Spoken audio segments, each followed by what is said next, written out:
Cool.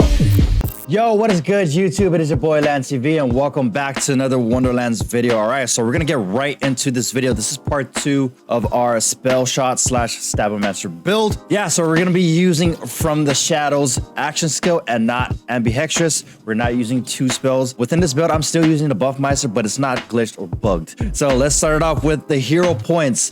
As you can see, I capped out both strength and attunement just so that we can get that extra crit damage and also increase our skill cooldown rate. And the rest of the points that I had, I put it on into intelligence so that we can get that spell cooldown reduction as well. And on over to our skill tree. As you can see, we have not capstoned any of the skill trees for both Spellshot or Stabbomancer. So let me go ahead and start off with the Stabbomancer side of the skill tree. By the way, I'm going to have a photo posted somewhere on the screen that will display the allocated points in each node. That way you guys don't get confused with the extra points that the class mod gives us. All right, so we're gonna go ahead and max out Arsenal to get increased gun damage and spell damage. Maxing out Haste so that we can increase our movement speed because that will apply more damage dealt with our character. We're gonna max out with Swift Death. That way we can increase our damage dealt. The faster we move, the more damage we output. All right, boys, so we got 2 points in Exploit Their Weakness. So whenever we apply a status effect, the enemies take increased damage. I got 2 points here so that we can get down to Sneak Attack, which I have 4 points here, which increases our critical hit damage. We got 1 point in Elusive. That way we can go ahead and fire and sprint at the same time. And I also have a chance to evade incoming damage as well. And I got 2 points in 1,000 cuts. So whenever we hit a critical hit, it grants increased damage dealt for a duration. Now moving on over to our Spellshot tree. So we got maxed out points on magic bullets, 3 points. So our gun damage is increased by 60% of our spell damage that is applied to our character. We got 5 points in, I never know how to pronounce this, Prestidigitation. Yes, I got it right. Yo, increasing our reload speed. We got 5 points in warming up, just warming up, which also increases our fire rate. We got 1 point in Glass Cannon. What this does is our shield or ward will not automatically regenerate, but it also gives us 30% spell damage. We got 5 points in Fauna Mana so that we can get that spell cooldown rate and action skill cooldown rate to increase.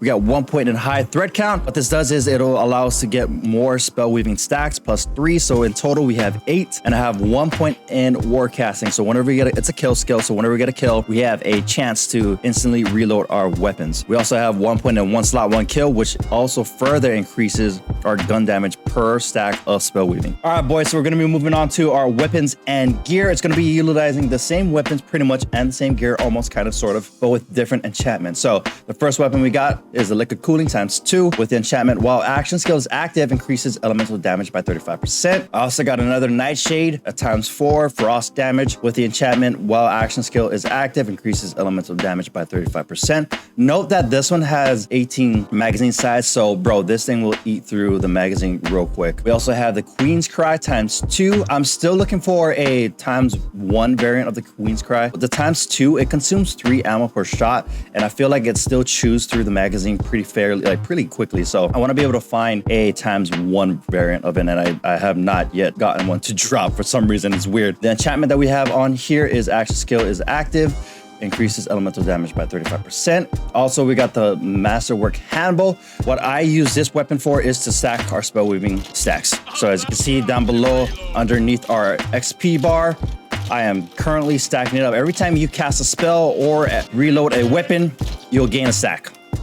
And it decays or deteriorates after a while. So yeah, this is a good weapon to have. It's a, a handy weapon. No enchantment on it at all. We have for our melee weapon, of course, a Goblin Pickaxe. If you guys didn't know, every time you pick up gold, it increases movement speed, spell cooldown rate, action skill cooldown rate by 6% for 5 seconds. It stacks 5 times. Also, by the way, whenever we do a melee attack with the pickaxe, we restore 5% of our action skill cooldown rate as well.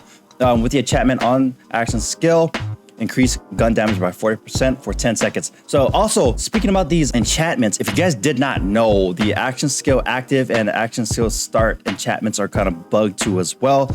Instead of lasting for 10 seconds or whatever the duration is, supposedly it lasts for 60 seconds. Regardless if it's bugged or not, this build will still pretty much do some damage. All right, so let's move on over to our gear. We got mood rings for both rings, okay? The reason why I like the mood rings is because while our ward is not full, the effects are increased by 100%. It does increase the passives down below. I don't know if it increases the gun damage. As you can see, we have plus 19.7%. I don't know if it increases that as well. I would like to assume so. I haven't tested it though. So first mood ring we have is 19% gun damage with action skill duration, increased action skill cooldown rate, and increased pistol critical hit damage. The second ring that we have is gun damage as well with increased skill cooldown rate and increased pistol critical hit damage. The shield, of course, that we're going to be utilizing is a Cursed Wit. I love this shield, bro. Every time our ward is depleted, which will be fairly often, we gain 17% damage reduction and gain 100% increased damage dealt to nearby enemies. Also, by the way, it's amped 2 as well. So while it's full, shots drain 30% of the ward for plus 20% gun damage. So we're constantly going to be breaking our ward, bro. And for the enchantment that we have on our Cursed Wit, while action skill is active, increases frost damage by 50%. The class mod that we have is a Smart Armor, which increases both the Stabbomancer power and Spellshot power with increased movement speed, increased all damage dealt, and increased gun damage. And with this particular class mod, total crit hit chance is reduced by 50%, but critical hit damage is increased by 50%. And if you guys didn't know, the action skill that we're going to be utilizing from the shadows, the Fate Maker enters stealth, turning invisible. While in stealth, all damage dealt is automatically a crit hit, but critical hit deals reduced damage. Yeah, we're always going to be critting, bro.